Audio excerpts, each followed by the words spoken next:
Quarter final খেলতে পারবে না এমবাপ্পে। রিয়াল মাদ্রিদের ইনজুরি সারি আরও লম্বা হলো। ঠোঁটের কারণে স্প্যানিশ কোপা ডেল রে কোয়ার্টার ফাইনাল খেলতে পারবে না কিলিয়ান এমবাপ্পে। জোর কেলিয়াম আগামী বুধবার রাতে লেগান্সের বিপক্ষে আউরে ম্যাচটি খেলবেন রিয়াল। আজ মঙ্গলবার বিষয়টি নিশ্চিত করেছে কোচ কার্লো আনচেলত্তি। চলতি মৌসুমের শুরু থেকেই শুট রিয়াল কোয়াড এমবাপ্পে ও বেলিংহামের আগে ঠুঁটে পড়েছিলেন midfielder Rodrygo Camavinga, defender David Alaba ও আন্তোনিও রুদিগার।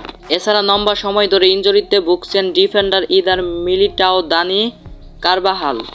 মঙ্গলবার সাংবাদিকের আলোচনায় বলেন, আঘাত থেকে চোট লেগেছিল বেলিংহ্যামের, তাই সে খেলার জন্য বিবেচনায় থাকবে না।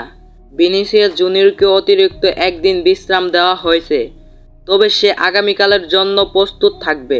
এমবাপ্পেকে নিয়ে আলোচিত বলেন, এমবাপ্পে আজ অনুশীলন করেছে, তার কাফ ইনজুরি আছে, সে আজ স্বাভাবিকভাবে অনুশীলন করেছে, তবে আগামী ম্যাচের জন্য বিবেচনায় থাকবে না।